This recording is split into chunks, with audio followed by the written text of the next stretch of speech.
Yung dating tayo ay wala na paano ba to? Bakit biglang gumulo? Yung dati natin binuo, wala na gumuhuna. Mahal, kamusta? Sarap pagising mo, buti nakatulog ka. Ako eto, simula nung nangyari lahat to ay binabangungot na. Ligaw na ligaw, di alam kung saan pupunta. Halos malunod na, dahil sa pagkalugmok na may halulungkot. Kaya lagi nagluluksa, nabugbog pa. Kahit na utak ko lang ang kalaban, ako ay nagurong. Kahit na sa tinik ako'y natusok, ay naging tahimik, hindi na rin para humugot. May luhang tutulog tuwing nakabukmuk ako sa ilalim ng kumot. Ako ay nahulog, biktima sa sitwasyon na may aral pa rin mapupulot.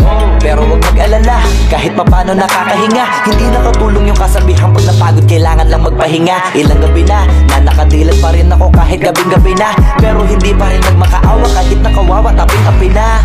Ikaw, kamusta ka dyan? Sana hindi mo tumapakinggan, kasi ayoko sabihin mo sa sinabi ko ikaw ang pinaparinggan. Sumakay ako sa alon mo kasi akala ko pareho tayo na gusto magkapitan. E di sana din na nag-interest sa interest ko, ito ang bunga ng kapital. Di ko alam paano nangyari ito lahat. Yung pinaghirapan nating dalawa ay wasak. Ang bilis sa pangyayari't naganap, kaya maging ako'y gulat na gulat.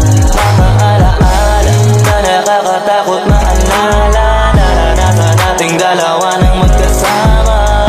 Wala na, napalitan na ng lungkot ang ligaya. Yun ang di ko kaya.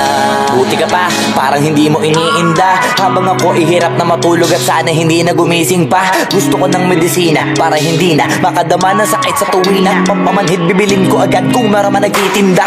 Di ko na pinilit alamin ang totoo, kasi iniisip ko baka mas along gumulo.